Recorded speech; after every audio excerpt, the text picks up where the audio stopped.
There we go. There we go. How we good? Well, 6 o'clock. We'll try this all over again. And welcome everybody to tonight's meeting of the Planning Advisory Committee for December the 10th. My name is Brad Mitchell, and I'm the chair of the Planning Advisory Committee. I'll start the meeting by giving a brief overview of what the Planning Advisory Committee's mandate is, as well as a breakdown of how the meeting will progress. The Planning Advisory Committee consists of 9 citizens of St. John who have been appointed by the city's nominating committee. Our role is to provide advice to Common Council on applications to amend the municipal development plan, the zoning bylaw, Section 59 conditions, subdivision proposals, along with a number of other possible issues. Our views and opinions are independent. Tonight's meeting will progress as following. Shortly, the committee will vote to adopt the agenda for this evening's meeting. Following the adoption of agendas, we'll do a roll call for the members of the committee. We'll then go through this evening's applications and follow that agenda until it is complete. For each item, city staff will provide an overview presentation. Following this, the applicant will be asked to address the committee. Once the applicant has finished their presentation, the committee may ask follow-up questions. We will then open the public hearing where any members of the public are welcome to address the committee. Each speaker has 10 minutes. We ask you to please avoid repetition of concerns or viewpoints. If you have a large group, we encourage the delegation of a single representative of speakers. Once it's your turn to speak, you'll be called up to the pedestal. The committee may have questions for you following your address. Please note, the committee has read any letters and comments submitted for this meeting. The committee may ask the applicant to return to respond to any comments that arise during the public hearing. After this, the public hearing section is closed. No further comments may be made by the public or the applicant. At this point, there will only be questions or clarification to city staff by committee members. Please remember that this is a safe space and that we ask for everybody to conduct themselves in a respectful manner. Should anyone interrupting the proceedings, will receive one warning to refrain from disrupting the meeting. Should disruptions continue, they will be asked to leave the meeting. Members of the public, you are welcome to remain in the chambers to listen to the debate and decision of the committee. However, when your item is concluded, you may leave. Should you have any follow-up questions, please contact city staff. Now let's move on to our meeting for tonight. So we'll begin with the agenda, and there are a couple notes regarding the agenda. Items 5.3 and 5.4 have been withdrawn, and so okay, so the addresses for that are 9 Warren Street, and 49 Adelaide Street. So both of these applications have been removed from tonight's agenda. So I would ask for a motion to accept the agenda with the noted changes. I have a motion and a seconder. Any question? All those in favor? Thank you. Roll call. First, I'm the chair, Brad Mitchell. First chair, Matthew Deleuze. Second chair, Ann McShane. Councillor Jerry Lowe. Councillor Gary Sullivan. Terry Hutchinson. Phil Como. Peter Pappas. Alshima is not with us tonight. She's unable to make tonight's meeting. And I ask now if any members of the committee have a declaration of conflict of interest for any items on tonight's agenda. Thank you. So the first item, 5.1. So just give me a moment here to go to 5.1.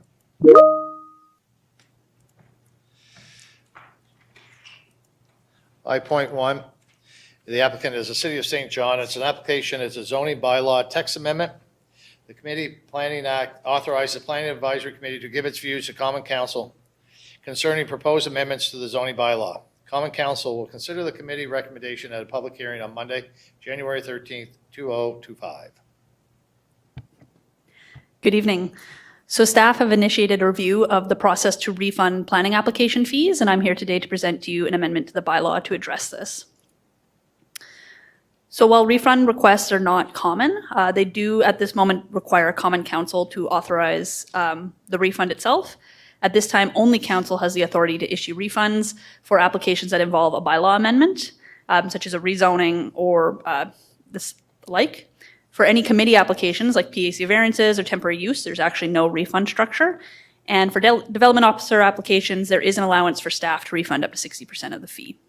So staff initiated this review to better establish criteria for the refunding of planning applications and to delegate the authorization of refunds to staff.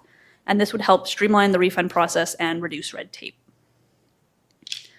Staff did undertake a review of how other municipalities handle refunds, and we looked at Fredericton, Moncton, and Halifax. For a brief summary, in Fredericton, full refunds are granted if an application is withdrawn before public notification. However, once that public notification has occurred, refunds are not offered. And they also do not offer refunds for development officer applications at all. In Moncton, a partial refund is available if an application is withdrawn before the Planning Advisory Committee reviews it. But if public notice has been issued, that refund is the application fee minus those public notice costs. The same policy applies to variances handled by the development officer, and the refund is the application fee minus public notice costs. Halifax provides a 50% refund if an application is withdrawn before public notification. After public notification, no refunds. And for development permits and variances, Halifax doesn't offer any refund. So based on some of the surrounding neighbors and just our review of the policy in comparison to like our building permit refund system, staff are making a few recommendations based off the review. So for council and committee applications, this would include rezonings, PAC variances, temporary uses, Section 59s, et cetera. 60% of refund would be available prior to public notice being issued. And then after the public notice has been issued, we wouldn't offer a refund. This is largely because after the public notice has been issued, staff have put in quite a few hours doing reviews, writing reports, and doing the work. Development officer applications would stay the same, 60% refund before the officer issues a decision and 0 after that decision has been issued. And we would still allow for council to have authority to grant a full or partial refund at their discretion for usually special cases. This really just helps improve clarity. It reduces the red tape, and it allows administrative staff to handle refunds rather than requiring council to assent to each request. So staff are recommending council adopt the attached bylaw amendment in the package, and that would be everything. Thank you. Thank you very much. Committee members have any questions for staff at this time? Thank you. If any members of the public would like to speak on this matter, please come forward. Anybody from the public that would like to speak on this? Second call, third and last. Anybody from the public that would like to speak on the zoning bylaw? At this time, I'll close public hearing, and I would ask if the committee members have any questions or recommendations. We have a move and a seconder. Any question? All those in favor? Against? Thank you very much. Item 5.2, applicant is Hughes Surveys and Consultants on behalf of Mike Kavanaugh Homes Limited, Incorporated, Simcoe Development Limited is a landowner. Location is 125 Galt Road. PID is 00403535.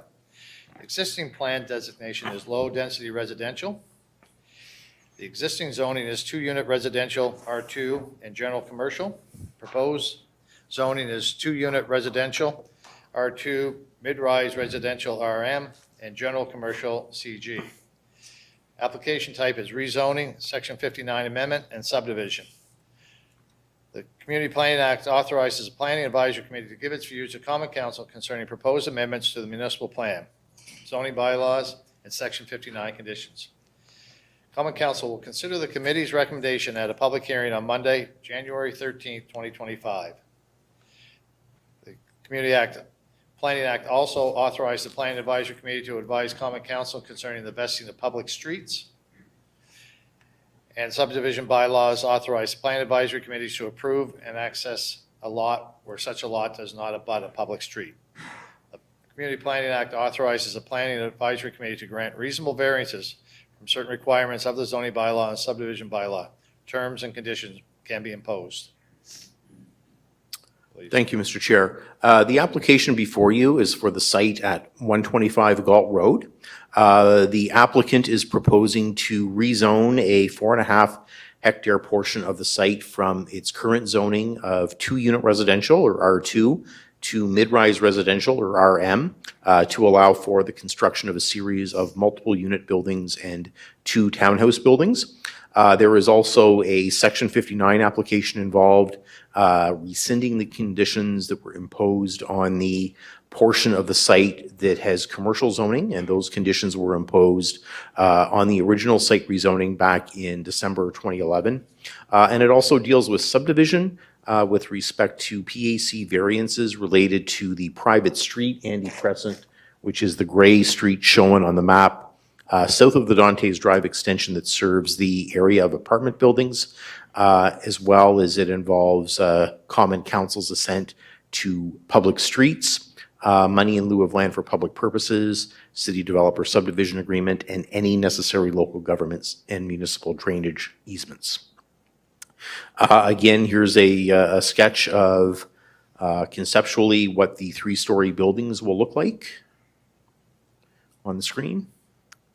This is an area of the site showing the area to be rezoned in red, and the area in blue is the commercially zoned area to which the existing Section 59 conditions apply. This is a site photo looking south from the terminus of Dantes Drive into the site along the existing right-of-way that was cut out in conjunction with an earlier subdivision proposal. Location of the site is on the city's west side, along the western side of Galt Road, just south of Manawaganish Road, adjacent to an access ramp onto NB Route 7. Future land use of the site, it is designated as a low-density residential intensification area. These are areas in the plan where, when we did the municipal plan in 2012, these are areas where we are encouraging growth of lower density development and appropriately scaled townhouse and multiple unit buildings. The site conforms with one of the key policies of the municipal plan, which is policy LU 58, which governs development in the low-rise residential or the low density residential intensification areas. It's located on a collector roadway and benefits from transit access. There is a density transition in the development. The existing area to the north is zoned RSS, which is quite a low density single unit suburban residential zone. The proposal brought forth by the applicant has R2 dwellings, so semi-detached, developed immediately south of that RSS. And then we have, 2 townhouses on the site plan, and then the apartments are located adjacent to the highway on-ramp as well as the existing commercial area. So there's a bit of a density gradient there with some lower density residential development acting as a buffer between the existing RSS area to the north and the proposed multiple unit buildings. The site today, the predominant area of the site is zoned R2, 2-unit residential, with the portion in the southeastern part of the site zoned general commercial. In terms of changes, the R2 zone, there is an area of R2 zoning which is being retained for a portion of the site, and those would be developed with a series of semi-detached buildings. The area that would be zoned RM, which is 4.5 hectares of the site, that would be developed with a series of townhouse and multi-unit buildings. And the CG zone is being retained for a portion of the site. Staff are recommending that the Section 59 conditions that were imposed in 2011 that limit the uses in that zone to a subset of the commercial uses be rescinded, and as well as the limitation that was imposed at the time on the footprint of the proposed commercial building. And that would support future development of the commercial site to serve the broader neighborhood. Public engagement. Staff mailed out, or I guess hand-delivered letters to area residents within 100 meters of the site on November 25th, 2024. To date, we have received 24 letters from the public, and on December 5th, an ad was posted on the website providing notification of the public hearing in January. Staff recommendation is to rezone the 4.5 hectare portion of the site from R2 to RM. We are also proposing that the conditions limiting commercial development on the commercially zoned portion of the site be rescinded. We are recommending some new conditions that would have the access for the commercial area, access off of Galt Road and not Manawaganish, as well as the driveways for the apartment buildings that are on the corner of Galt Road and Dante's Drive. Those driveways would be limited to access Dante's Drive only and not Galt Road. In terms of subdivision, we're recommending approval of variances related to the private street, the assent to public streets and any required easements by common council, as well as the assent to money in lieu of land for public purposes, and authorization of a city developer subdivision agreement. The streets serving the semi-detached dwellings, it was shown as Maple Crescent on the plans that were submitted with the application. Our geographic information systems and civic addressing folks have reviewed that, and that name is not acceptable. So we worked through with the developer and the consultant, and they have suggested the name Coastal Drive, which would replace Maple Crescent. So that name has been deemed acceptable from a civic addressing perspective. Thank you. Thank you. Do committee members have any questions for staff at this time? Thank you. At this time, I'll call upon the applicant, make a presentation. I'll remind you that you have 10 minutes for your presentation.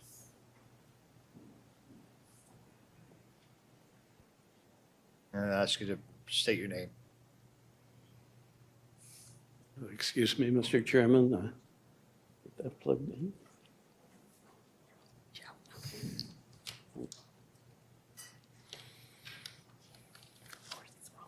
Of course.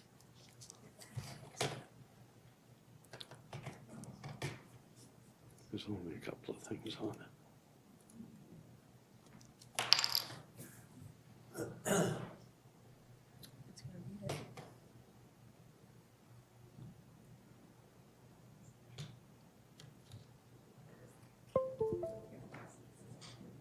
Okay.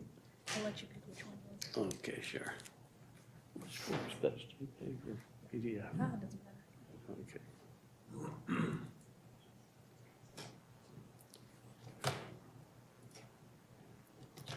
Okay, and if I want to go to the others, You can do schools one, and then you can just.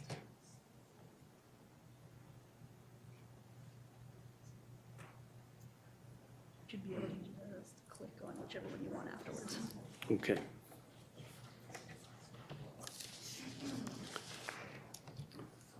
I trust that's not working into my 10 minutes, which is going to be quite compressed. Mr. Chairman, committee members, Rick Turner with Hughes Surveys and Consultants, here on behalf of Mike Kavanaugh Homes. We're in agreement with the staff recommendation and the conditions that are suggested. Staff have done a great job of giving the summary. We've got a great report. I have no issues with it at all.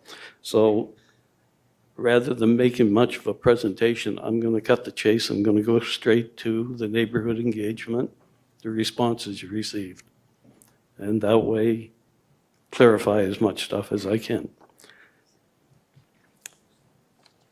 So we sent out notices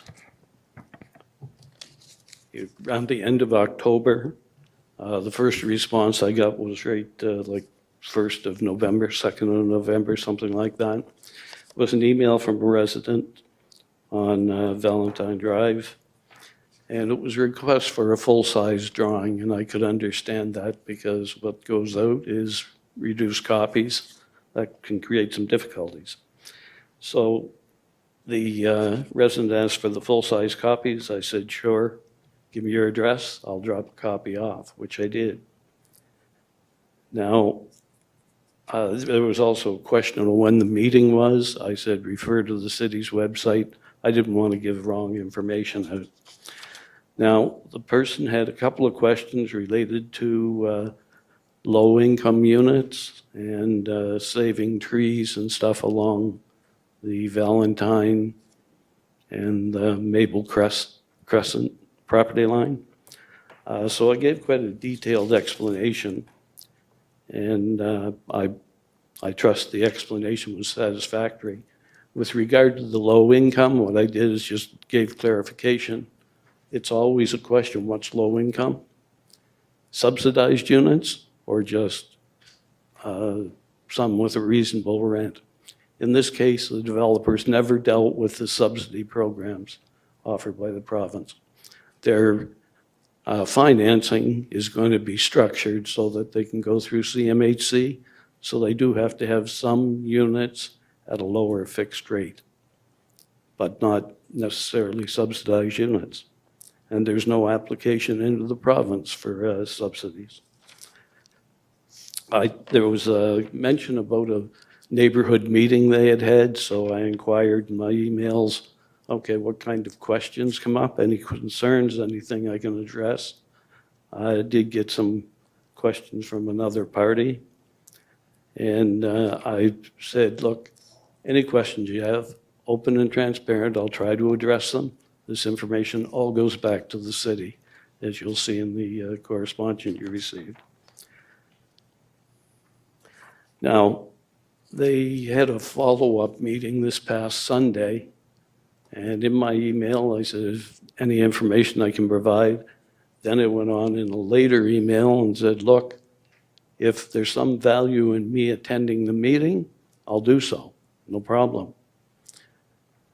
When I delivered a full copy of the staff report that was requested and additional plans, I just elaborated, look, since I'm here, if there's any value in me being at the meeting, I will do my best to be there. Never did get an invite. I thought that was somewhat disappointing. So I'm just going to hit on points through the correspondence I've got. It's a little bit random, but I'll make it as quick as I can. First, I'd like to point out there's a lot of people in these comments that you'd say tomorrow there's going to be over 200 units there and it's going to be chaos. Want things done now, which that's fine, but updates to facilities, infrastructure, things like that, that happens over time. The development happens over time. We used a 10-year horizon for build out of this because we wanted the traffic study to be as unbiased as possible. This probably will take 15 years to build out. And that's the conversation I've had with the developer. And that's provided the economy and the demand continues the way it is now. And anyway, that's the future. Major concerns about stormwater in Monte Cristo Park. It's a ditch system. It was done as a special kind of zoning at the time. And obviously, when you read through this, it hasn't worked out very well. There's a lot of water problems. What we have to do is work with the stormwater management bylaws that are here and now today. There was no such bylaw when Monte Cristo Park was developed and designed.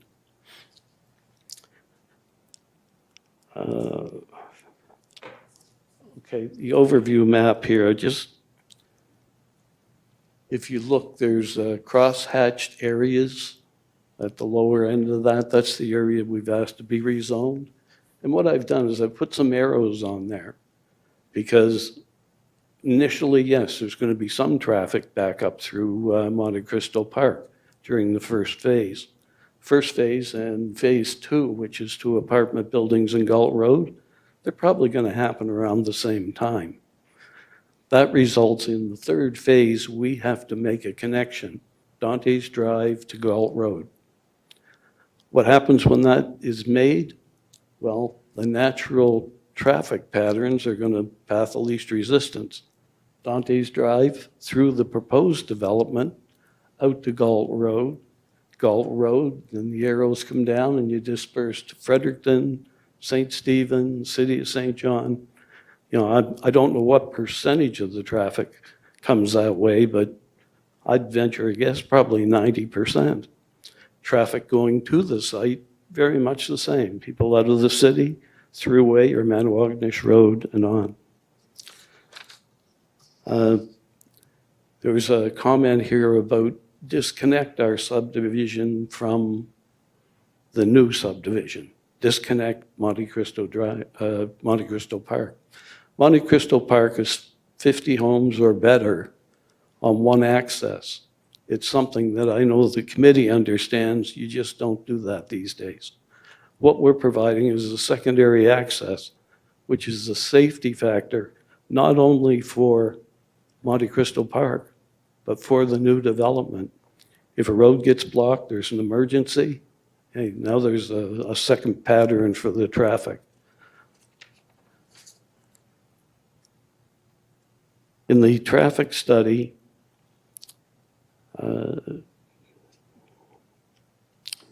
there's some references to safety. And what those references to safety are, it's about the sidewalk system. The sidewalk system is inadequate because it doesn't connect out to Manoognish Road. A condition of approval, the developer has to improve that sidewalk the full length of his property over time as it's developed. Now, if you look at, there's one little gap in there, one property that, that whether the city would fill that in, whether the developer does, that's yet to be determined.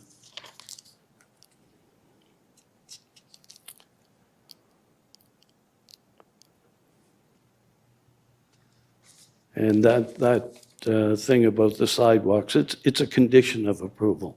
So it's something, it's not a maybe, it has to be done at the time.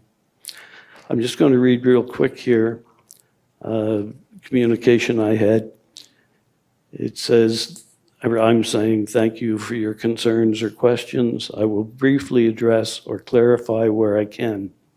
See the red text below. So there was a series of 10 questions. I went on to say, that said, I expect there are also a number of things that are more appropriate for the city to address. And 5 of the questions I was able to address. There were things like fire department needing ladder trucks, the school. The last minute. The school basically in a tough situation for school buses and such. I'm going to skip a couple of points.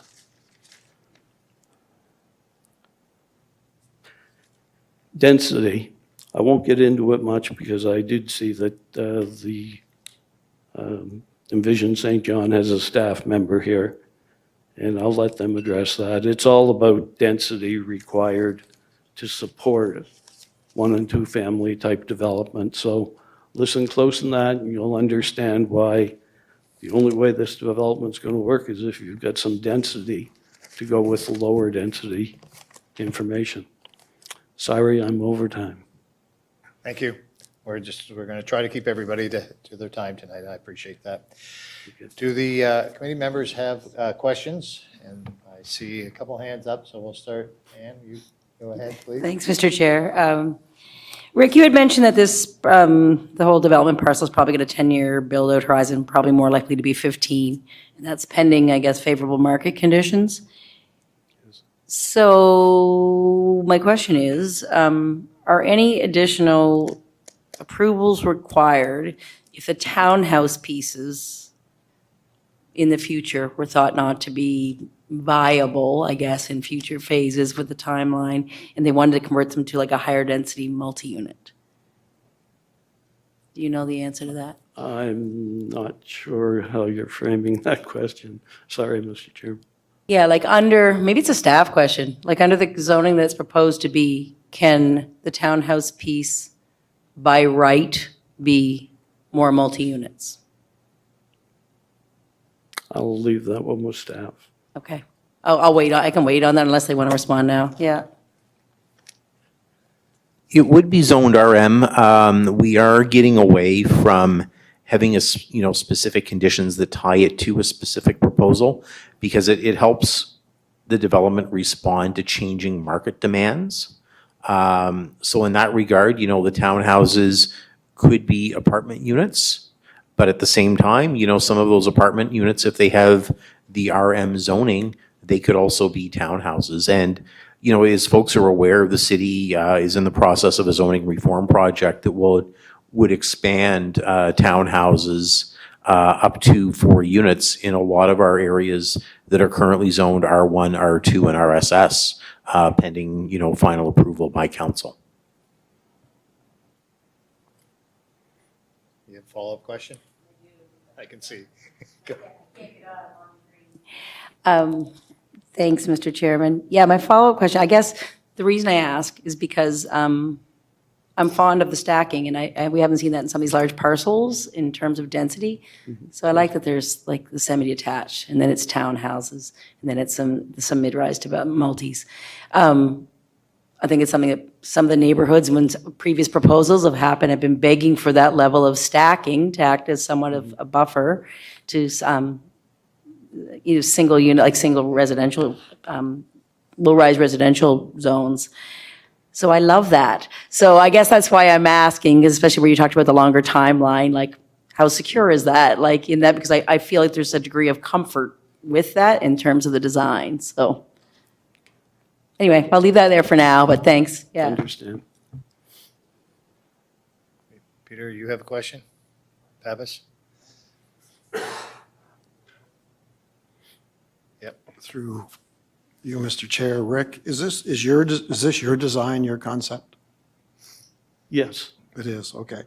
The only thing that I noticed was there any alternative concept or design that did not have the private laneway, where it was all city street? No, the private laneway was looking at cluster development. You really don't get much different in standards or anything, but that cluster development sort of gives almost a neighborhood within a neighborhood. I know in discussions with staff, they looked at, it would be nice to do some adjustments, minor adjustments to the layout to sort of have a central court area, sort of a gathering area, which would be very easy to work into the design. Yeah. But that was what I had in mind at the time. Yeah. Yeah, I'm just wondering if you went through a design phase yourself when you were laying all this out, if there was an alternative design. The only thing that I see when I look down upon it is I see too much congestion of the large buildings. I mean, I like the concept of transitioning from single family to semis and working your way up to the Galt Road. I just see too much density packed into the one area where the apartment buildings. That's my only observation. Yeah, through the chair, the concept here is low-rise buildings done economically so that you don't have to get into sprinkler systems, to elevators, things like that. So it's all about making the units affordable. There's one 24 unit proposed. That 24 unit probably would be an elevator in it, just because it's a larger building. The other ones, it's to try to bring stuff on and cater to a market that's really not been well looked after with all the present development going on. Most people are into very large buildings and, underground parking, all the amenities, bells and whistles. So this is trying to fill that gap.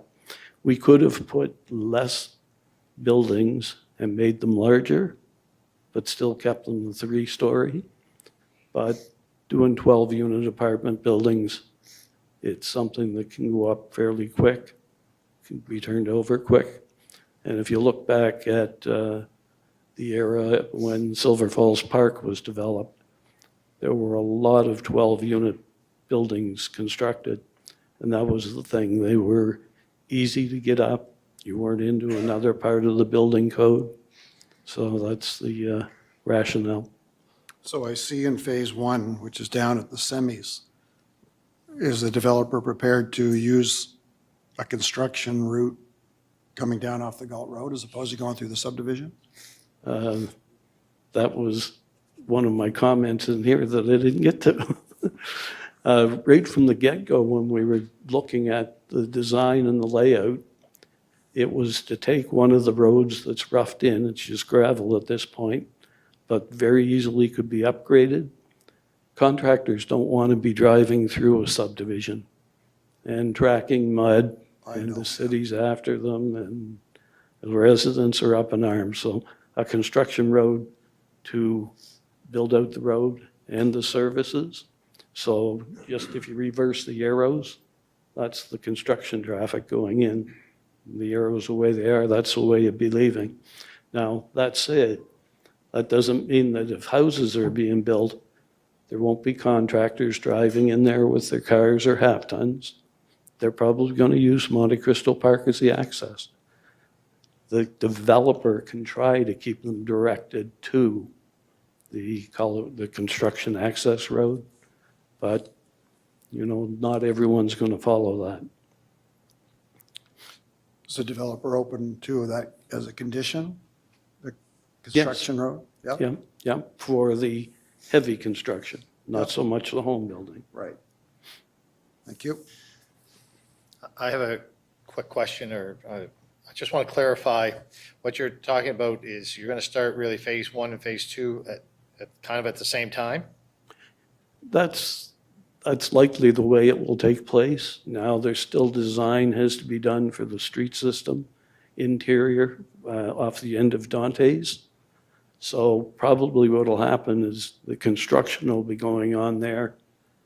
So that'll start the apartment building. One of the apartment buildings will probably get started around the same time. So you're probably going to see an apartment building go up before a house because the infrastructure is already there for it.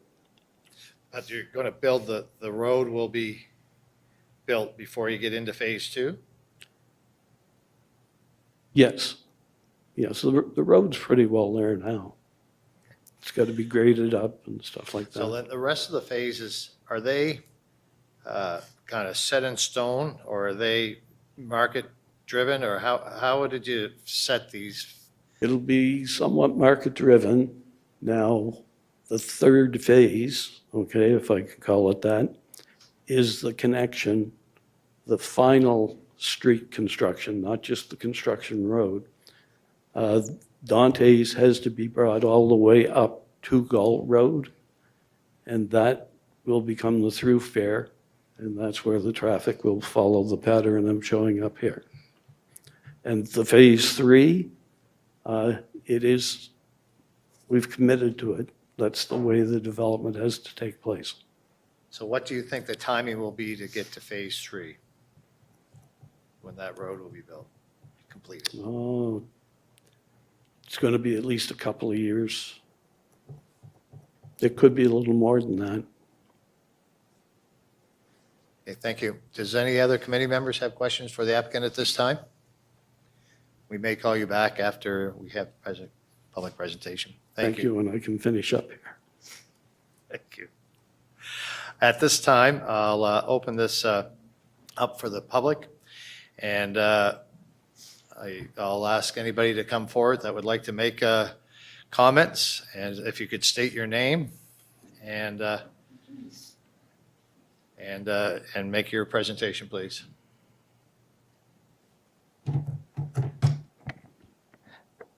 Thank you, Mr. Chairman. I'm Jeff Sear with Envision St. John, the Regional Economic Development Agency. Again, we're here kind of just in support of the project and to speak a little bit about the need for housing. I would start off in particular specific to this proposal by Kavanaugh Homes. We were actually quite happy to see the proposed mix of units. For quite a long time, we see a lot of projects that are really slated towards just the purpose-built rentals, but we have had a lot of pressure on the ownership market. So we're excited to see a developer bringing forward a project with a mix of both semis, townhouses, purpose-built rentals that are modest. We think that's a great thing to see, and we'd like to see this be successful so that perhaps more developers will start incorporating a greater mix because we need both segments of the market. We'd also kind of reaffirm the need to incorporate some density. We haven't seen a lot of public streets built in the St. John region recently. It's quite expensive. It helps the attainability of the cost of housing to spread that cost over more units. So that will help to address, the cost of, single family and semi-detached homes, and a lot of recent developments being in the $500,000 to $600,000 range. I mean, it's very, very hard to bring that cost down. And one of the few levers is spreading that cost over more units. So we think that will help. In terms of the need for units, again, we have seen some reductions in things like immigration levels. That's probably good news from the standpoint of the housing market. It does give us a bit of an opportunity to catch up.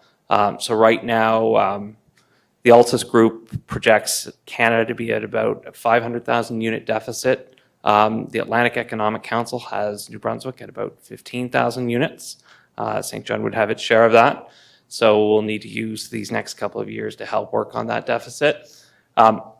We still are looking at a period of growth. It won't be as rapid, but it'll still be strong. So the Atlantic Economic Council right now, they project that the St. John region, not St. John, New Brunswick will grow by about 1% annually.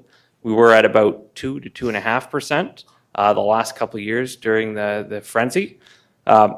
It's still significant. It's still pretty well double any growth rates we experienced pre-pandemic, which our peak was about 0.5%. So, there's still going to be a need for housing. We think there's a need for a mix. We think there's a need for more attainable, modest housing, like was being proposed with the walk-up apartment buildings. And, for that reason, we think this is a great addition to the St. John region as it gets built out. We've seen pretty strong demand, in particular for one bedrooms are all pre-leasing. The higher end of the market has had a little bit of softness, but still people are getting them leased, just not pre-leased, which is not a sign of a good market if all your units are getting leased before the buildings are done.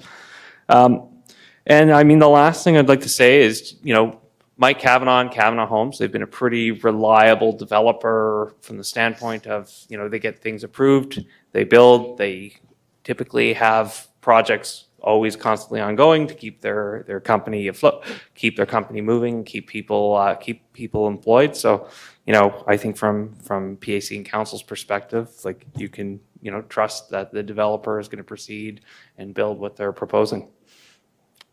Thank you. Thank you. Any members have any questions for Mr. Sear? Thank you. And, sorry. Thanks, Mr. Chair. Yeah, quick question, Jeff. You just you touched on it briefly, but I just wanted you to confirm. So you feel there's strong enough demand for the home ownership market and for the housing market at this price point that it will keep these phases viable? Well, expected time frame that these are proposed? I don't know the exact price point that Mike's looking at, but price points have been high for new construction because the cost of I'm hearing construction. $500,000 to $600,000 for single family homes. Is that what they're going at? Yeah. That's what's been typical in the market the last couple of years. Yeah. So the best way to bring that down, really the only way to bring costs down, one is spreading your Density. infrastructure costs further and spreading your land costs further, and the other is the size of the units. But there is a housing pressure. There's a pressure for housing, like in home ownership markets still in this area? Okay. Thank you. Yeah, and what I would add to that is, it's one that we need to get more ownership units being built in St. John because the other areas in the region don't have servicing. So it's going to be a challenge. Yeah, I'm a fan, but yeah, happy to hear it. Thank you. Yeah. Thank you. Any other questions? Thank you. Anybody else from the public that would like to speak for or against this proposal? Please come forward and state your name.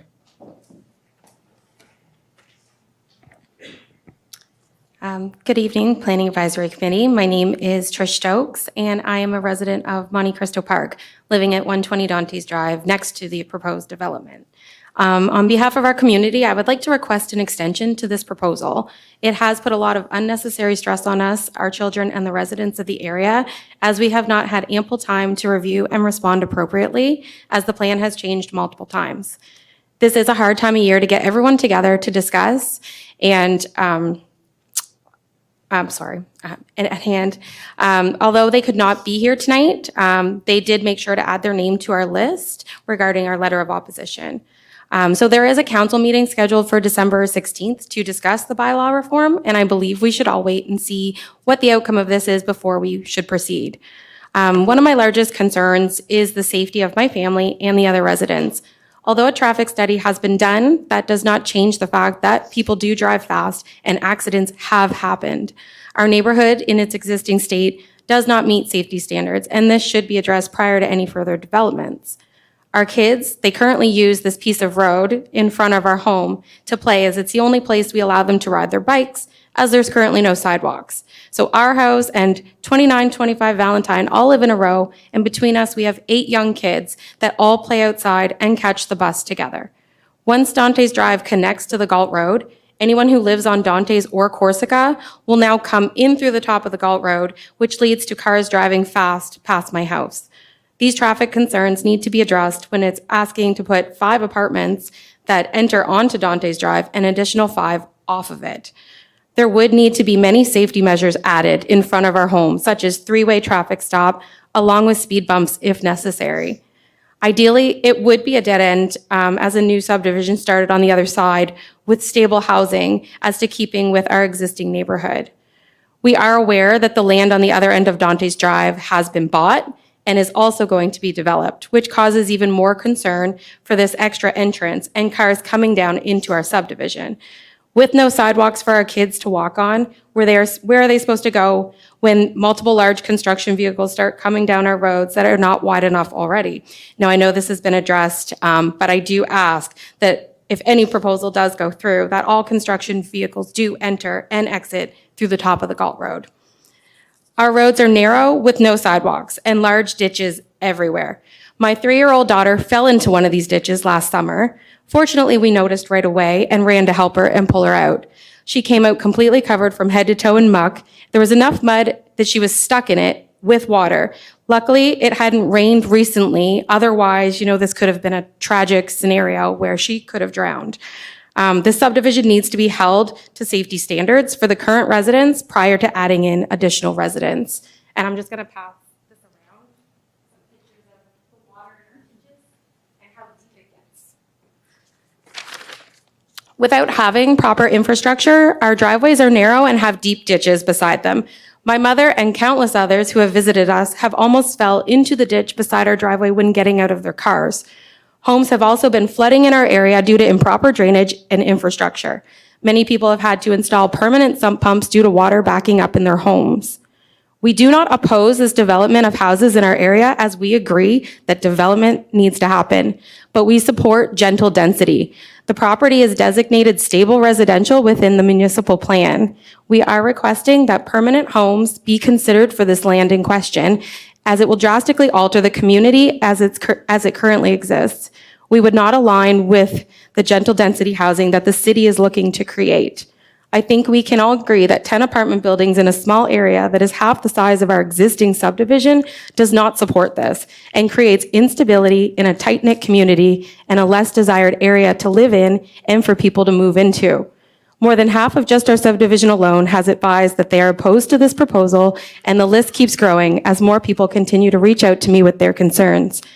It is beyond me to understand why a complex of this design, so far away from the city, where the schools, stores, and buses have long been in place, would benefit anyone except the developer. They are seeking rezoning to maximize profit. Rezoning in our neighborhood will set precedents and allow any future developers the opportunity to continue this process. If any apartments at all should happen to be approved to be built on the land in question, we would ask that it not be part of Dante's Drive and have its own entrance off the Galt Road, as this will lessen the traffic on Dante's and keep with the gentle density housing approach. With our existing infrastructure issues and traffic concerns, a proposal of this magnitude has a lack of gentle density and a large impact on the residents. We are very similar to the 49 Quinton Avenue proposal, but on a larger scale. And the request to rezone mid-rise residential was recently rejected by the PAC and denied by council.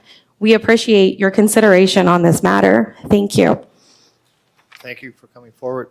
Do any members of the committee have questions? Terry, you have a question? At the beginning of your presentation, you mentioned a request for an extension of time for further review. And I'm wondering a Yeah. couple of things. Did you or your group meet with staff during the process about any questions you may have had? Well, because more people have been reaching out to me on a day-to-day basis, not everyone is even aware of what's happening. So the extension is more to, involve the rest of the community that cares very deeply about this, judging by what we've received in just the last few weeks.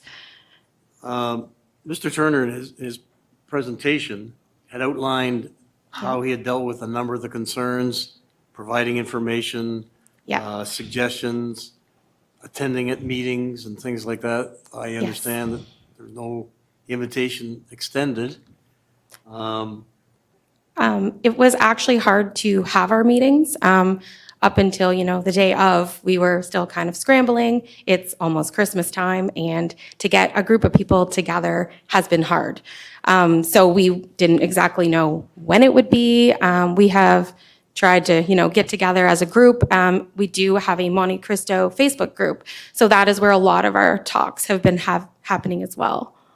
I'm always concerned to make sure that the public has a fair and open hearing and gets the information available, maybe look at alternatives and things like that. So thank you, and keep that in mind. Thank you. Okay. Any committee members have any more questions at this time? Thank you Thank for you. coming forward.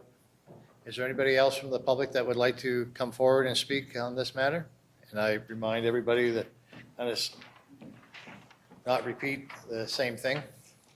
I'll try not to repeat the same thing, I promise. I'm going to use this if that's okay. Just hang on a second. Wait a second. Colleen, he wants to, He has a flash drive. He has a flash? We can't just plug in flash drives Yeah. because of the Okay. cyber attack. yeah. Okay, so Don't think That's anyone okay. wants us to repeat I, that. no, I get it. This one isn't, I have made a couple of revisions to it, but I didn't want to print everything over again, but you can. So thank you for taking. Name? Oh, sorry. My name is Joe Harriman. I live at 109 Dantes Drive. Thank you. With my wife Wendy and 2 kids, 10 and 12. So I'd like to start by saying thank you for taking the time. It's much appreciated. I have, I know that this is something that you can see from the folks that are here tonight is, a pretty significant issue for us in our neighborhood. I have spent the last 20 plus years in consulting engineering, environmental planning and permitting, and government relations. So I'm fairly used to consultative processes and what they involve. And I can honestly say that there has been very little to no consultation thus far. There have been some owners that were notified, but that did not extend to the broader community. So folks like myself didn't really learn about this until, a week or so ago. So I think the comment around consultation is a fair comment. And what the visual shows, were there extras there? So, I don't know about you folks, but I'm a visual learner. I find it's easier to look at things sometimes and talk about them. And it's fine to look at something on a plan, but it's not until you take a step back and look at the broader picture that you really get a sense of the impact that something like this could have. So you can see in the area highlighted yellow, that's the general footprint of our neighborhood now. There's approximately 60 houses in that neighborhood. The area in green, that is Hitachi Crescent, that was recently developed. It is garden homes and duplexes. There are approximately 20 units, and you can see the footprint of that. And the red footprint is essentially what's being proposed here today. And that's this says 144, it's actually 186 units. So, there's a lot of talk about having a buffer between single-family detached homes and apartment complexes. But what we're really talking about is taking a pretty significant development and putting it in a really small space where there's already issues, both underground infrastructure, above ground infrastructure, traffic issues, safety concerns. There are a lot of questions that haven't been answered. And that's all being done in the middle of a Plan SJ, which is now more than 10 years old and hasn't been revised, the middle of zoning bylaw reforms, which are underway that talk about things like gentle density housing, which is quite inconsistent with what we're looking at here today. So, these are the challenges that we face as a neighborhood. The problem is once zoning changes, it's not going back. And so what we're asking for is careful consideration that this is the right move. This property is in the westernmost tip of St. John, right? I mean, you are literally next to the highway. There's limited bus availability. The bus stops in this area are on people's front lawns, and there's only one of them. So you're talking about bringing in up to 300 cars that are already coming into a congested area. And I will note, I don't have it here, but it is, I don't know if it's on the screen, but where all the arrows are, what you're showing here, I've got it circled in purple. That is probably outside of Sims Corner. It's probably the most dangerous, area where traffic confluences in the city. There are 6 points of traffic that come in here. 2 off the highway, 1 off Ocean Westway, 1 off Manawaganish, 1 off the Galt Road. That is an accident waiting to happen. And we are talking about adding 300 or more vehicles to that area. I just don't think that is the right thing to do. And I'll give you a prime example. So a lot of us have concerns about safety in the neighborhood because we don't have sidewalks and we don't have some of the basic infrastructure. My son this summer was hit by a motorcycle crossing the Manawaganish Road into Funny View Estates. It was a car coming off of Ocean Westway, which is right here, and cars come off this very, very fast, came ripping around the corner. He was fine. He had minor injuries, but he was, it was a pretty significant event for my family. So one of my major concerns is, aside from all of the things in the neighborhood, that's a pretty significant traffic issue that needs to be resolved, especially if you're talking about bringing more folks into that area, because it is very fast-flowing traffic. And there was a reference here to missing sidewalks. I would say from about here through to all the way around the corner up to here, there is no sidewalk. And it's pretty common to see the kids from the daycare walking along the side of the road for probably, I'm going to say 500 meters, 400 meters on the side of the road with no sidewalk. So there are some real significant concerns. I don't think that what we're talking about here is gentle density housing. What I think we're talking about here is a developer that's taking advantage of an expired municipal plan and looking to maximize the number of people that can go into a small place. We're not against development. I would love to see that area developed. I would like to see it developed in a way that's consistent with the existing community around it. And right now, everything in that community is detached homes, townhomes, garden homes. Any of those options, I think, are completely fair. But the idea of adding 10 apartment buildings, like 10 apartment buildings, to a space that is half the size of the existing neighborhood, it's a lot. And I think anybody that's sitting in this room, if they were facing the same situation, they would probably feel the same way. So I'll maybe stop there because I know that's a lot, but I thank you very much for your time. I'm happy to answer any questions you might have. Yep.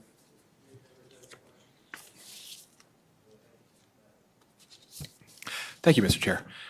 So I had a quick question. So theoretically, would you be happy, and I know you can't speak for the entire neighborhood, but Sure. do you think the neighborhood would be happy if, say, for example, this entire block was semi-detached and townhomes? Sorry, semi-detached? Semi-detached and townhomes. Yeah. I mean, I think that's what it's currently zoned for, and it was previously rezoned for that. I think, in my opinion, I don't want to speak on behalf of the whole neighborhood, but if it were a development similar to like a Hitachi Crescent, Yeah. yes, I think that would be something that most folks would find acceptable. Thank you very much. And they can correct me if I'm wrong. Thank you. Any other questions? Thank you for coming you. forward. Is there anybody else from the public that would like to come forward and speak on this matter? Please state your name. Hi there. I don't have anything prepared, but my name is Brendan Kippers. I recently moved in the area. I just want to tell you a quick story about my family. I grew up on the west side, grew up there from, middle school aged, went to school on the west side, played with all my friends on the west side. And a major thing with the west side is that it is all mostly, there's a few apartment complexes, but mostly it's townhomes, single unit homes. And I think that's really important for families. My wife and I, we recently moved in from Quispamsis to City of St. John because we want to be closer with our family and friends. We have 2 young children now. And I think what's being proposed here is going to affect a lot of people in this area. Where we decided to move to was for the purpose of having our own private lot with our, single unit neighbors. Like I say, I'm not part of the subdivision. I'm on Galt Road itself, so it's a bit different. I think I'm zoned R1. But 100%, like these apartment buildings, my daughter goes to daycare. I know what the last gentleman said. Those kids walk along that side of that road. It's a 50-kilometer-an-hour speed zone, but man, the cars do fly down Galt Road. I just think that it should have some careful consideration from you guys as to whether we rezone it for apartment buildings. Thank you for coming forward. Any committee members have questions? Thank you. He does have a question.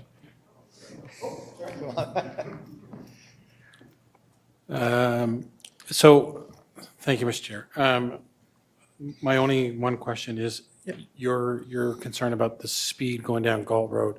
What if there was a traffic calming area in that? Would that make you and your neighbor? It wasn't just the happy? speed. I think the sidewalks are a big issue. I know that's been talked about a lot here tonight, so I didn't want to bring it up too much. But that's really one of the major concerns. If you drive down Galt Road right now, the only crosswalk that I know of goes from a corner of, where's this? This road here, wherever this road is, and it goes to someone's front lawn. There's nothing on the other side. It makes zero sense. Where the kids currently catch the buses down here at the top of Valentine Boulevard, there's no crosswalk there.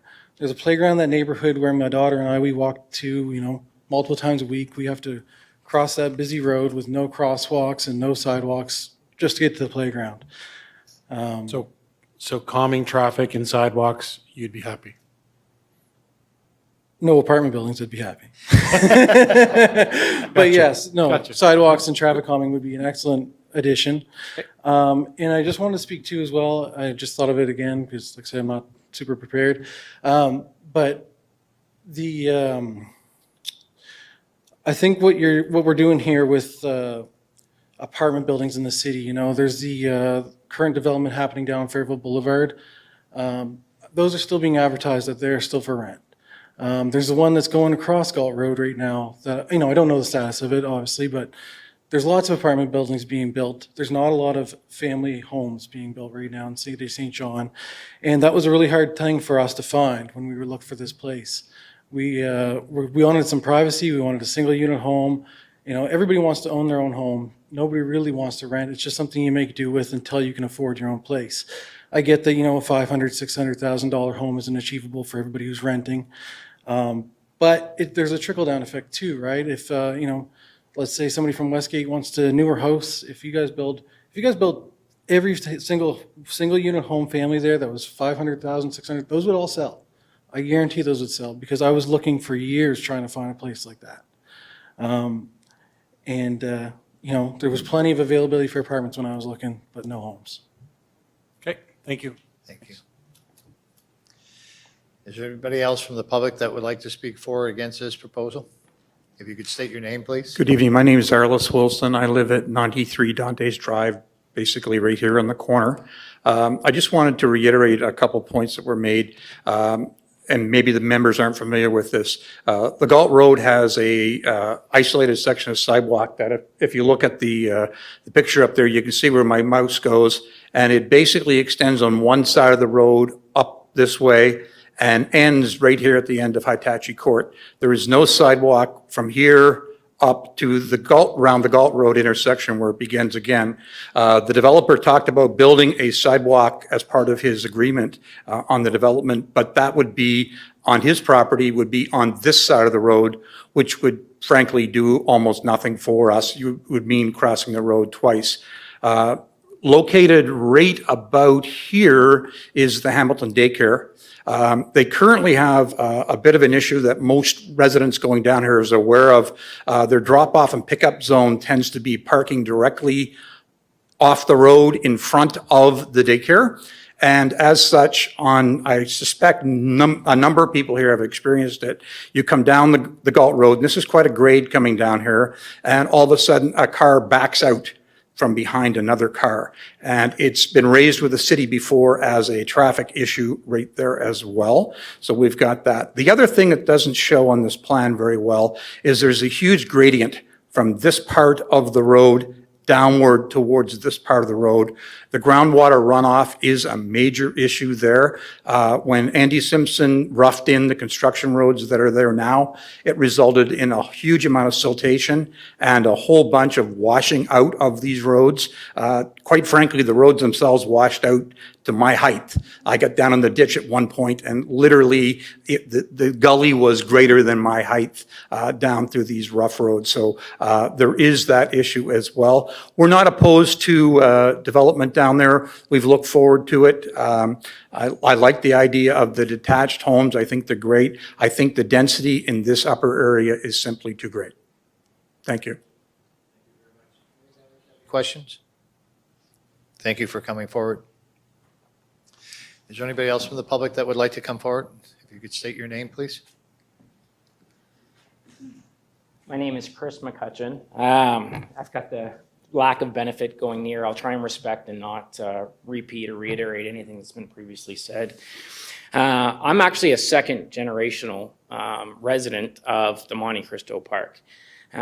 So I was a school-age child growing up there, and I was aware that there were several covenants in place and then a character to that subdivision. And I was also aware of some of the concerns that have already been discussed. I can be quite frank and honest with you. Just last night, I was revamping my sub pump because I was concerned for the weather that's coming here tomorrow evening with the high winds and the rain. I was aware of the ditches. I knew of the problems. I've had my flooded basement. I've helped my neighbors with flooded basements.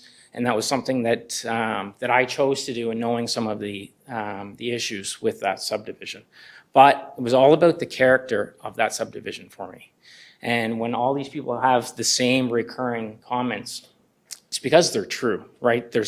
We chose to live there because of the character of the buildings. And I can say it was really difficult to find housing within that subdivision. And I was fortunate enough to come back and live in that subdivision. But there's a need in our city for single family and these detached homes. You know, I couldn't help but notice on one of the slides, the city model that came up was small city, big heart, right? And that's reflective of that subdivision is it's that the single family dwelling home or the small detached home. And I feel that to build to this nature, when you look at this, it's parking lots and buildings and very little green space. And I believe that would really drastically change the character and the heart of that subdivision. I know that there were some numbers that were being thrown out of $500,000 or $600,000 for a single family home. Well, there's houses that are down in that area that are much lower than that assessed value. So if you look at the property assessments, there are still homes, single family homes, well below that threshold, perhaps because of some of the issues. But there's a need in our city for not only these big buildings, but also for family homes and places to raise their family, right? And I'm not saying you can't raise a family in the 10 apartment buildings, but there should be choice. And I feel that if this were to be approved and develop that area to the extent that you're looking to develop, you're really changing the characteristics of that. And again, there was covenants, you couldn't put in a fence of a certain type because that would affect the character. And this is what the residents have been throughout to maintain that character, right? We live in, yes, it's a small city, but we are the largest geographical city in New Brunswick. There are plenty of spaces available for this type of construction that make more sense. And you're looking at a 5, 10, 15-year plan of this. And again, it's parking lots and buildings and very little green space. The concerns that were expressed here are very real concerns. The groundwater, and again, I apologize because I'm repeating myself, but the safety concerns, it's ditches, streets, no sidewalks, groundwater, storm issues, and it's really big concerns. That's all I have. Thank you. Thank you for coming forward. Committee members have any questions? Chris? Thank you. Is there anybody else from the public that would like to speak for or against this application? You could state your name, please. My name is Shane Stokes, and I live at 120 Dantes, which is the address directly beside the development. I had a lot of things I was going to say, but they've been touched on by everyone tonight. So I have one request, and it's in regards to what we saw in the city file around the water and sewage survey that was completed.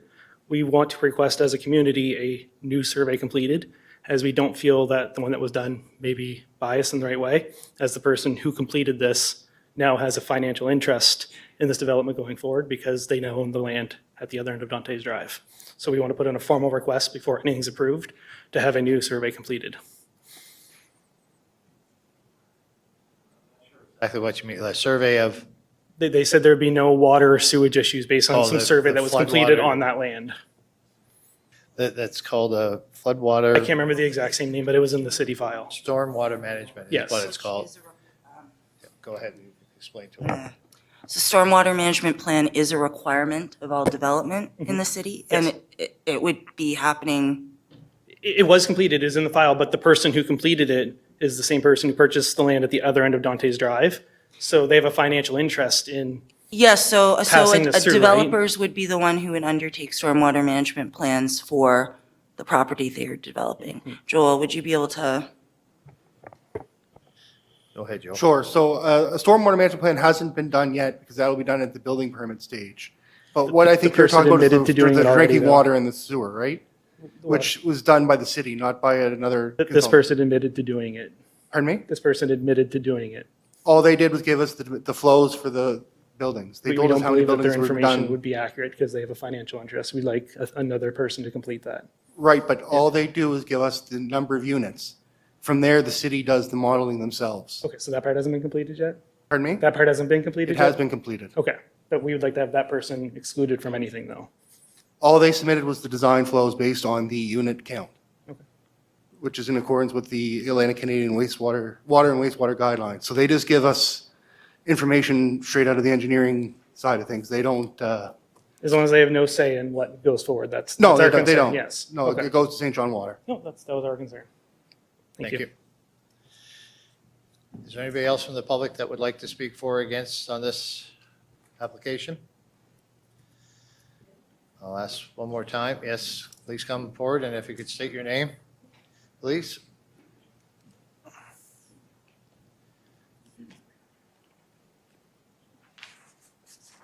Hi, Carol O'Brien, Boucher, 9 Valentine Boulevard. I've taken out what is duplicated, so it should be short and sweet. The map from the city that we received on November the 25th, the phases are different from what is shown here tonight. We've seen 3 or 4 different maps with things moved around all the time, so it's hard to get your plan together when you're really not sure what is going on.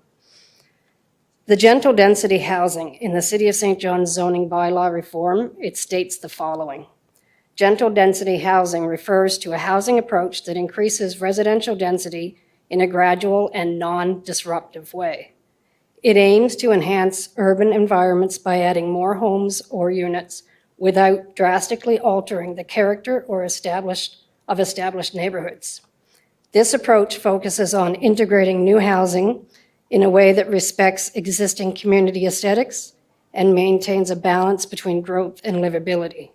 How is adding 10 apartment buildings not drastically altering our neighborhood? St. John needs housing, but not just apartments. Duplexes, garden homes, and townhouses are a good fit for the current needs. allowing more people to own a home and not pay twice as much for rent.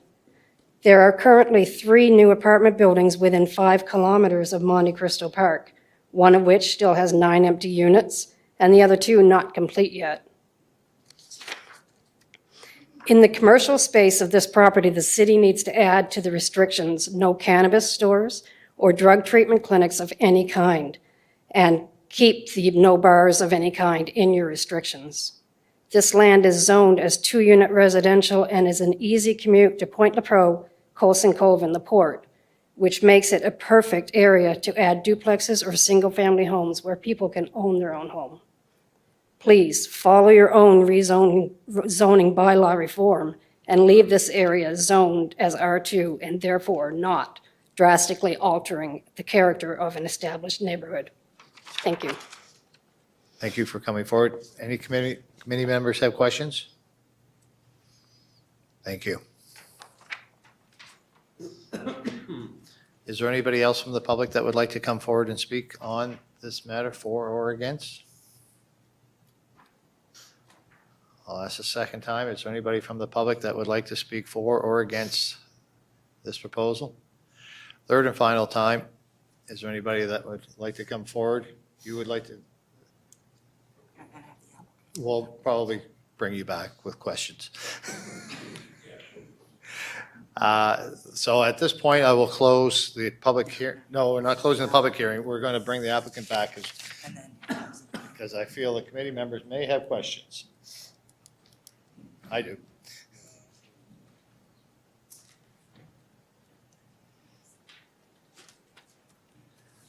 Phil, would you like to start? Yep. Thanks, Mr. Chair. 2 quick questions. One, the proposal went out, I think you said in October, and these folks are telling us they're only receiving notification in a week. So I'll let you comment on that. And my other question is, why all the phases, they're saying things are changing. So if you could talk about those 2 things. Thanks, Rick. Yeah, Mr. Chairman, I'll cover the phases first. When we were going through the plans, there were some changes made, and what we were trying to do is come up with, okay, how can we do this and have something that's feasible to start with and not hook the zoning, the rezoned area, into the area that's actually there, developable by right. So the changes were we had an apartment building included in with the first phase, which was pulling the rezoning into something that, the developer's entitled to do presently under the law. And that caused some confusion. The other thing, we wanted to make sure that this construction road, which will be the actual final road, that we got that early in the game. It's not feasible to try to build the whole thing through right now. It would be financial disaster. You can never carry the cost. So it was trying to work that stuff out so it would be most favorable. So the notice that I sent to the neighbors did have a different plan than the city had initially, but the city also had our neighborhood engagement letter and plan was included in their package. So the thing does sort of come together. And sorry, the first question was on the... Just to comment on that, the plan was put together, but when did the public receive that? Oh, sorry, the timing. The first email I received, I believe, was on November 3rd.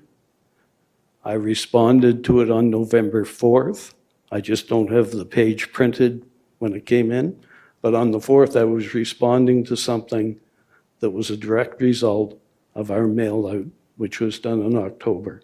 So you're only looking at a few days in there for the mail to be delivered. So. Thank you. Councilor Sullivan? Thanks, Mr. Chair. Rick, can you speak, I get it, plans change, and you listen to things and plans change. But for me, actually, and it was mentioned about phasing, for me, that's an important piece of this as well.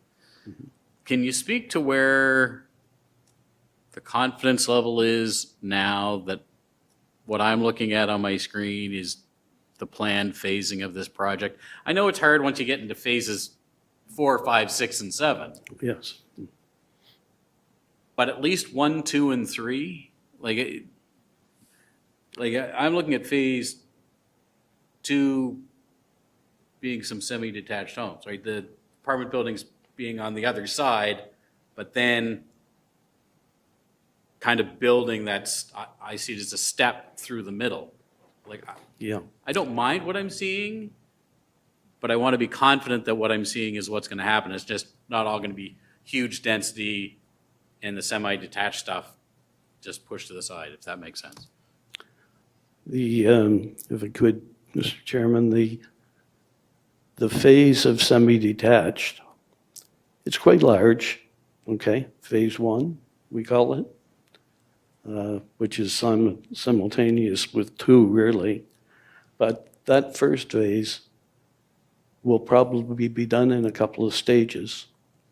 And the reason for that is we just don't know how the market's going to react to it, because they are going to be expensive, because everything is now. And what we're trying to do with the apartment buildings, that's something that helps the feasibility of the whole development. Now, phase 1, I would say, yeah, that could be done in a couple of stages. Phase 2 would get started. I think we can make a commitment. Phase 3 is going to be the connection of that road. So that's what we're looking at. I can't see that changing. Okay, We're no, on the record. Everyone's heard it. And to try to change it now, I think would just be a disaster. And I quite frankly, I agree with the residents as far as the phasing. Get that connection made as soon as possible. But it's got to be done in a way that's feasible to do it.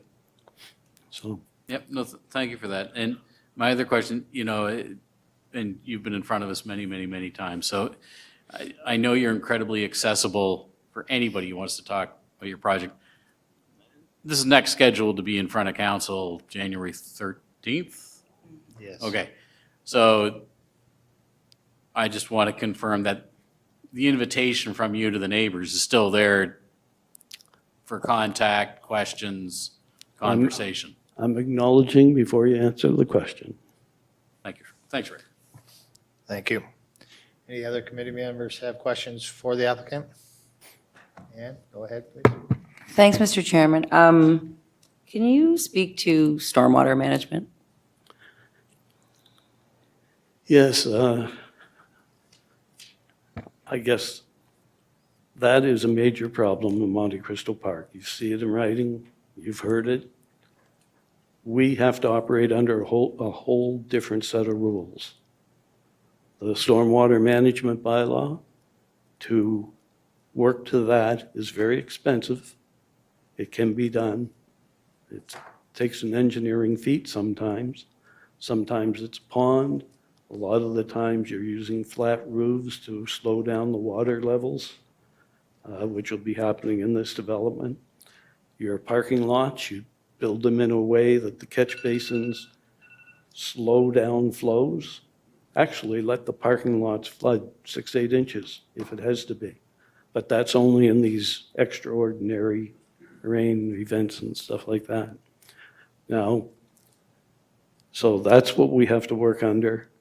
Monte Cristo Park didn't have to do that. Right. I know I made a note here, and it applies to a lot of things, which I may as well throw it out there now. What's going on in Monte Cristo Park? People will say it's a disaster. If I was living there, I think I'd be inclined to agree with them. We have 2 councilors here on the committee. We have a committee that safety and things like that are concerned. Even though Monte Cristo Park and what's going on there, as long as we're not, say it's exasperating it some way, then it's a non-issue for our development, but it's an issue for the crowd of people there. The thing about the sidewalks and the gaps in sidewalks, things like that, it sounds like it's major. I have seen where the committee has put suggestions with your recommendations that council, and you've got two of them right here, can you look at this? Can you see how it could be prioritized? Doesn't have to happen necessarily all of it tomorrow. That's not workable. The thing with the roundabout up at Manawagnish Road, same thing. I mean, it's something that intersection's a little bit odd, yes. But in 2020, I think it was studied. So at least there's something going on there that maybe we better look at this, okay? It's going to take some capital expenditures. As more development happens, more problems will get solved here, I think, than made worse. Yeah, so it's a 10 to 15 year horizon. Tomorrow, the whole world's not going to change, So, or next but week. just to bring it back to the stormwater management, I guess what I'm asking is, there are different rules in place for stormwater management now than existed when Monte Cristo was built. Yes. What are the rules for this development? And I mean, I'm quite aware, but I'm just hoping you can maybe reiterate what your plans are in terms of how it cannot negatively affect like neighboring and adjacent properties. Yes, right here, and granted, that area is not part of the rezoning, it will be part of the development. There's quite a ravine runs down here right along the property line. There were some comments in here that I didn't get to about build a fence the whole way along there. Well, it's down into a ravine, it's treed. I don't think you want to disturb that. You don't want to take the trees out. That's part of the whole buffer idea.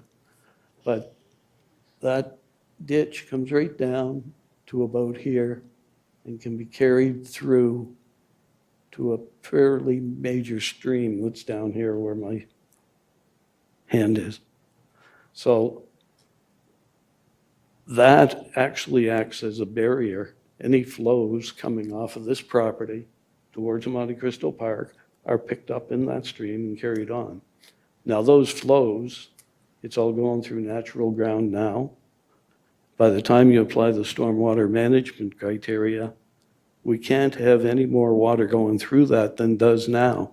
So that's where, okay, we're going to have to put in catch basins and throttle down the release in them. We're going to have to maybe put in detention ponds, which there's quite a large area right there. And that's where probably a detention pond, and then the rest of it would be left treed. Flat roofs on the apartment buildings, flooding parking lots, all that's part of it. And we just, at least we do have a receiving stream that goes to Spruce Lake Stream. And that travels all the way down through there, through land that was vested to the city when Monte Cristo Park was developed. So none of those flows get to Monte Cristo Park. Okay.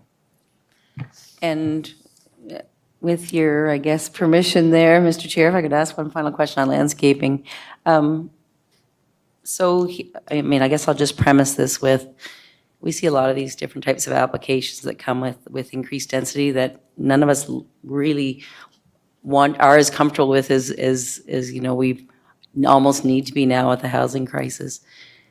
And it's, my preference is always to have, I'd love to have townhomes and semi-detached and single family everywhere because that's my preference. Mm-hmm. I also know the economics don't work for those to get them built where we need them. And they also, there's a bit of a barrier to enabling different demographics to move into our neighborhoods now if we stick just to those housing typologies because they're getting costed out. And all of our neighborhoods need to have housing options for many demographics. So I appreciate how multi-units get added to the mix. I mean, in this case, unlike in some of the other ones, to be honest, it's in the PDA, it's an intensification area, Somebody mentioned it's a stable area. It's not. It's a low-density designation. It's on a primary corridor. It's on a corner. These are all the places we typically want to push the density. And it's still less than 4 stories. And so I'm like, okay, like I'm mostly comfortable with that. The questions I have, and this is where, and I know that I get a little fussy with some of these things by times, because I feel like there is a character to neighborhoods that have been single family for a long time.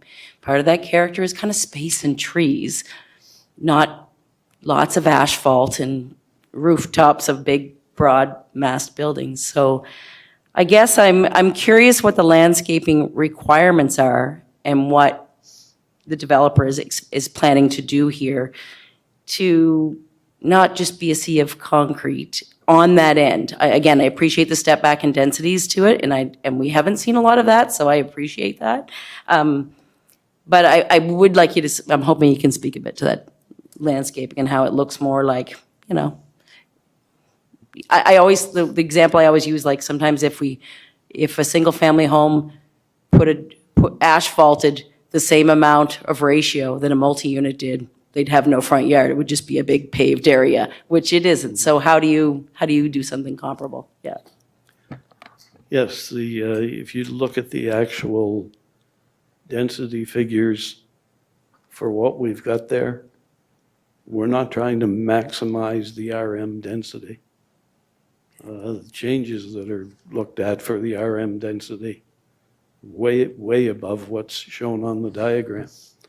Now, I do like something that's been looked at in the RM is changing the amount of green space per unit. They're upping that number, making it so that there's more amenity space provided. Now, one thing I should have done is probably had colored diagrams to show what's green space, what's asphalt and all that. I think it wouldn't look as bad as just looking at a plain drawing. The idea of some kind of a little courtyard that was suggested by the city, I mean, I'll go over that with the developer. There's probably something can be done. It's just going to make the development look more attractive. It's not going to be hugely expensive, I wouldn't expect. So anyway, I guess that's the best I can answer that at this point. Any other committee members have questions? Peter, for the developer? Again, just my observations through you, Mr. Chair, to Rick. I'm all in favor of this type of development where it transitions from single to semi to higher density. Only my opinion, it's out of balance. We're too heavy weighted to the apartment buildings, and that's just my thought only. I couldn't be happier with who's proposing it because I know he gets things done, which is greatly appreciated. And I know the neighbors won't like to hear that either, that I would still support a mixed housing, but that's just where my mind is on it. And I just want to let you know that before we go to a vote. Mm-hmm. Yeah, I mean, this area, really the gentle density, as I understand it, is a developed neighborhood. They can introduce the gentle density. I just figure this is a good time to get this out. This isn't an existing neighborhood. It's raw land. It's not really gentle density appropriate. And I guess I'll let staff really clarify on that. We've placed all the apartment buildings as close as we can to the major intersection and transportation system.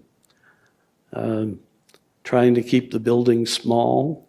It does look like a perforation of that, but it's the way that's going to work best, I think, to be able to get things in there that are going to be affordable rents.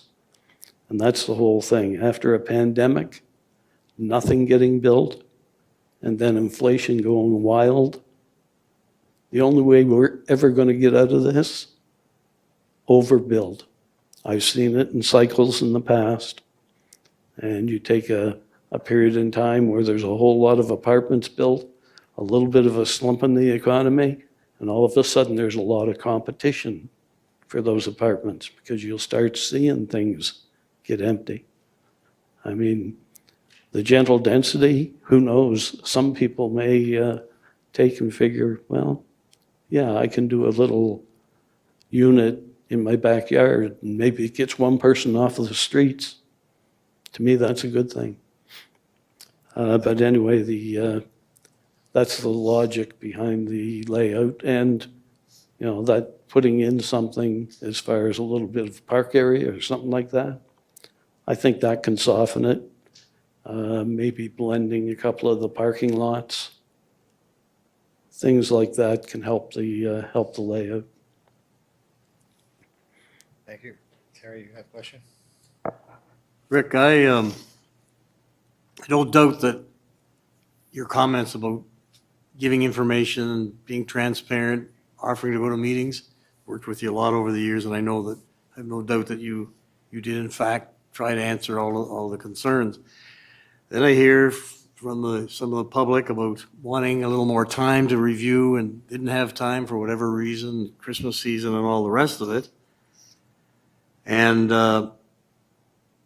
I'm wondering if there was an opportunity for you and the staff and the public to have further consultation on this, possibly look at some other alternatives, addressing Mr. Pappas' concerns about the type of housing, which is beyond my level of expertise, whether or not there's still room to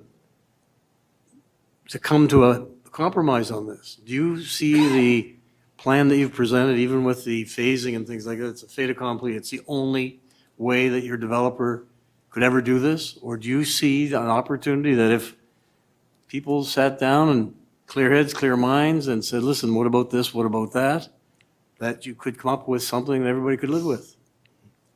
Thank you. I'm always open to discussion, and what you're suggesting, I have no reservations about that at all.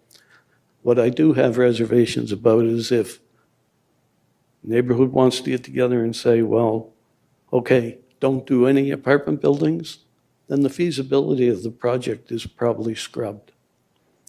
Could it be massaged? Sure. So anyway, throw that out there. I don't know where you're going with it, but That's where I'm trying to go with it, the massaging, as opposed to can't just get together, no apartment buildings. I'm wondering what other solutions there might be, and that's the compromise I'm talking about. Thanks, Rick. Thank you. Matthew? Thank you, Mr. Chair. I just want to address your earlier comment about gentle density not applying because this isn't a developed neighborhood.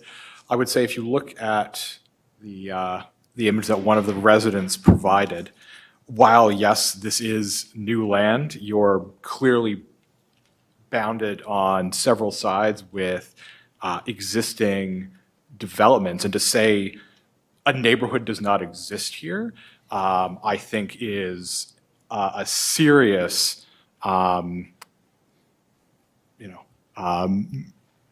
misconstruing of the facts here. And I just want to make sure that we're all sort of on the same page, that I believe gentle density would apply in this, and city staff is welcome to correct me if I'm wrong. The gentle density reform is meant for existing neighborhoods where incremental changes would be occurring primarily on infill lots. It is not meant for large-scale developments where new road networks are being created. It is not meant to take the place of rezoning applications of this nature for consideration. Thank you. At this time, is there any other questions for the applicant? Thank you very much. I appreciate I your time. wonder, I had a couple of more slides. Could I just quickly? Sure. I just don't know how to change this thing. Do I have to start a timer again? No. This will be quick. I'll flip this.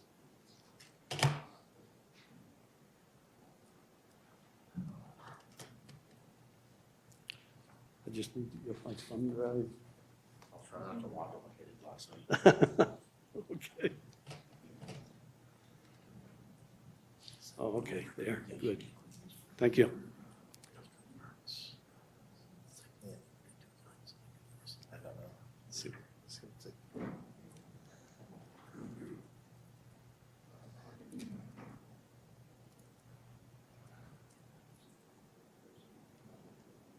This is the Bon Accord subdivision area. And if you look, it's all residential, 1, 2-family homes. And you see a cluster of apartment buildings right in the middle of it. It's not like it's out of place. It's developed. It's a popular neighborhood. The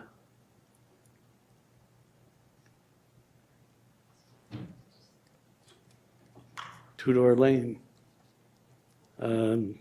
That's a residential neighborhood.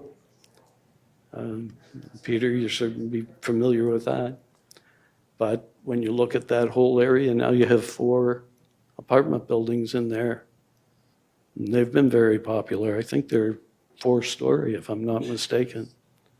So things like this are getting integrated in because of the housing crisis to some extent.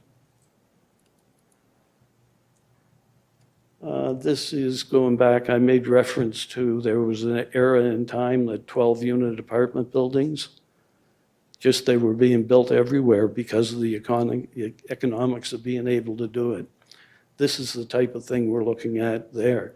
Now, this one was backwards. The apartment buildings have to go through the residential area to get to the main thoroughfares. We don't have that problem here.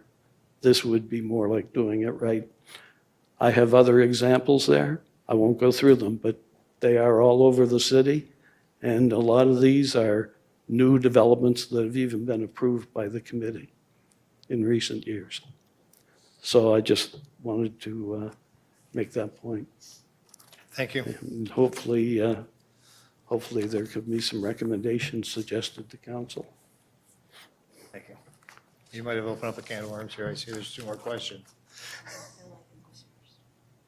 Go ahead, Phil. Thanks, Mr. Chair.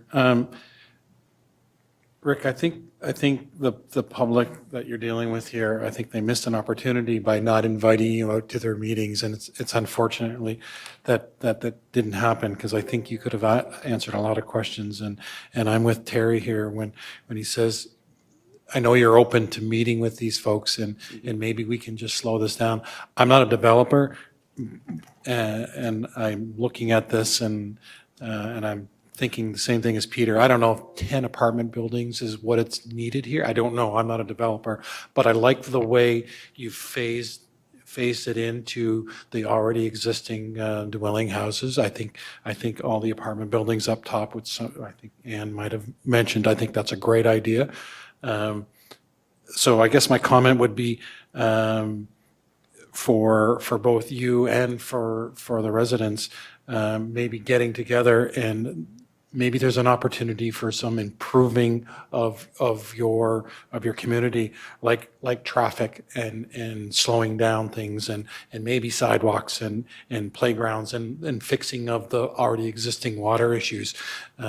By slowing things down and meeting together and maybe hashing some of these things out to say, you know what, maybe we don't need 10, maybe we need 8, or maybe we need whatever, because like I said, I'm not a developer, but I think slowing this process down and meeting, because I really think that they missed an opportunity with you, because you're so transparent, so open, and wanting to meet with these folks. So that would be my suggestion, that you guys get together and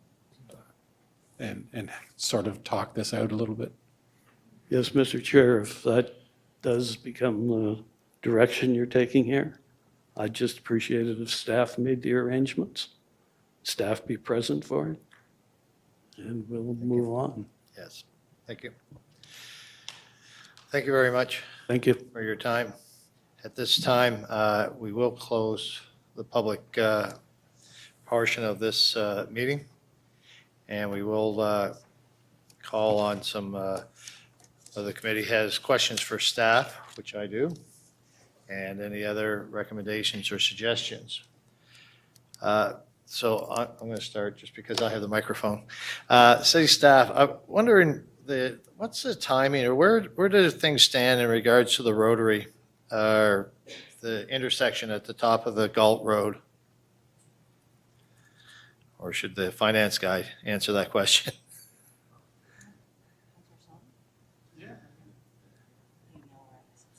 So with regards to the implementation of roundabouts in St. John, we have embarked. There are 5 identified Move SJ, and Galt Road, Amanda Waganish is one of them. And what we are doing now is kind of doing one a year. And while we're building one, we're evaluating for the next one. So we've identified the first one that's going to be built in 2025 at the Cherrybrook Zoo. But shortly, engineering is going to start to evaluate which one are we going to design in 2025 to build in 2026. So I really can't speak to the order of the next 4. I might suggest that Sims Corner probably isn't the next one because it's on the list, so that cuts it down to 3. So I would suggest, but even you're probably maximum 4 years out to that one being done, because we're trying to do, of the 5 that are identified, Sims Corner with a little star next to it, we're trying to do one a year. Thank you for answering that. The other question I had is in regards to the crosswalks that was brought up in regards to safety down by the daycare and also by the entrance to Monte Cristo. Is there any talk or feeling to put a proper crosswalk down by that subdivision?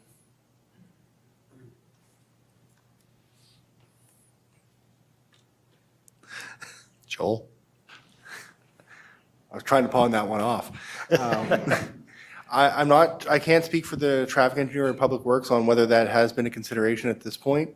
It certainly is something I can take back to them as a concern being brought forward as far as the crosswalks needed in that area. As Councillor Sullivan had indicated, Move SJ is looking at safety considerations in that intersection of Manawaganish and Galt, which would be a rotary, like he said. So that is a consideration. I can bring up, though, that there was some concern with crosswalks. Thank you. Now, other questions? I see Councillor Sullivan and then Matthew. Thanks. Not so much a question, just a couple of things I want to capture that aren't in the recommendation that I think merit going forward. Somebody mentioned just adding to the list of restrictions cannabis stores. I agree with that. I don't want to see it in the neighborhood. So I think that one we should add to the list. And the other piece, and I don't know the language around it, but a lot of conversation around the construction roads and how that was going to be done. If we can somehow frame that up so that it's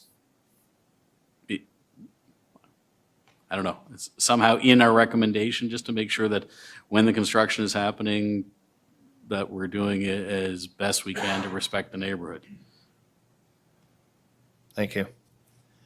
Matthew, you have a question or comment? Staff. Yes, thank you, Mr. Chair. A question for staff. So based on the new zoning reform that we voted on last month,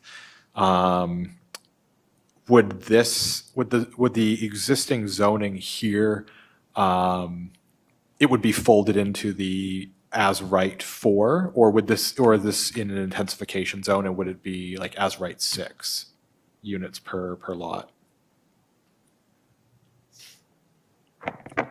So it being an intensification area, it would be as of right up to 6, as long as the lot could actually meet all the requirements. So landscaping, parking, lot size for units.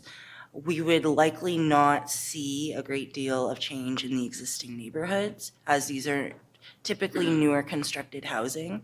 So you typically wouldn't see someone buying an existing property and its value being so low that it would be worth tear down and rebuild. But it would facilitate alternative types of housing based on the new zone.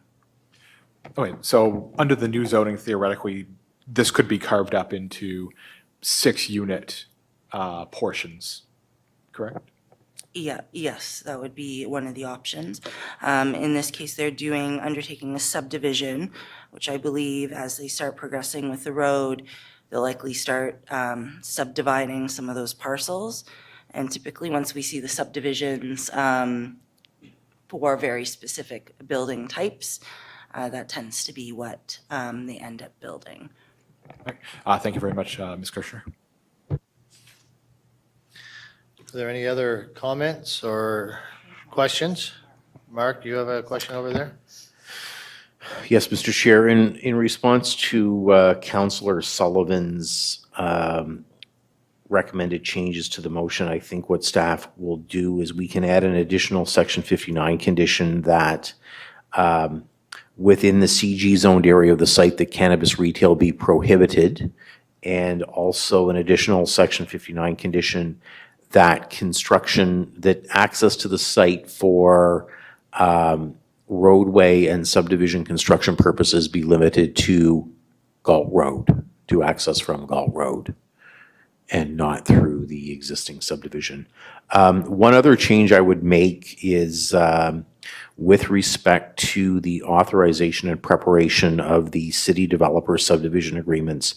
We had a clause in there that concluded any necessary temporary turnarounds.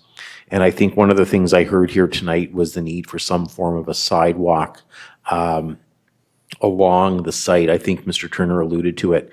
So I would add to that the installation of curb and sidewalk by the developer on the west side of Galt Road along the frontage of Civic 65, 101, and 125 Galt Road, PIDs 5519, 5671, 00403, 535, and 5519, 5671 are those three affected PIDs for those civic numbers.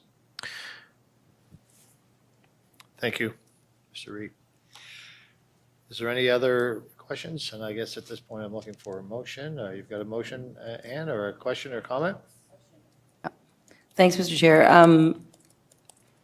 I'm hoping that, or I don't know if it'll be helpful, but we've done it in the past, that perhaps a letter from PAC as well, that may be separate, like a separate recommendation that speaks to traffic calming, the crosswalks. I mean, these are all under city's purview. Sidewalk enhancement even on that other piece that's down there by the daycare, and traffic treatment at the Galt Road intersection in light of densities from many different developments that are kind of seem to be earmarked for this area. So if committee was willing, that's something else I would want to see added. Go ahead, Councilor Sullivan. Yeah, I see that as a separate letter, but I have no problem putting those recommendations forward. I mean, it's not a subject of tonight, but it was hinted at that there's going to be more conversations about development in this neighborhood. So certainly that would put pressure on to the Move SJ stuff we talked about earlier sooner rather than later, if that's the development side. So yeah, I think that's perfectly in line. And I can Add it. Yeah, I can indicate that when new developments are approved, that information is relayed to our different service areas. So that is part of what would go into account when they're looking at prioritizing areas. So that would be something, Joel, I believe you'd probably be relaying as well to them naturally as part of our kind of service provision. Thank you. So do I have a motion? Do I have, go ahead. Councilor Sullivan. Staff's recommendation with Mark's 3 additions that he outlined. Do I have a seconder for that? I have a seconder, Ann McShane. Question? Any question on this? Mark? Yeah. So just a point of clarification that the investigation of traffic calming and crosswalks along that section of Galt Road is a separate recommendation contained in the letter and not the specific recommendation on the I rezoning. would indicate that, seeing as this would be not associated with the developer and the development, but the existing, Yeah, existing city programs. yeah, this would just be it's relaying this information to the applicable service areas for consideration. The current motion is just a recommendation. Yeah. With regards to zoning. And then I think we'll have a second motion coming, I guess, is not just the recommendation on the other things. Right. That's the way I understand it. So I have a motion, I have a second or a question. All those in favor? Opposed? You have 2 opposed? Thank you. Mr. Chairman, that, the motion, if it passes, it just goes beyond, like the last time an application like this came forward where we did not make a motion, a recommendation to council, but requesting further public consultation. And this motion, I think, would prohibit that. You were saying we approve the council recommendation.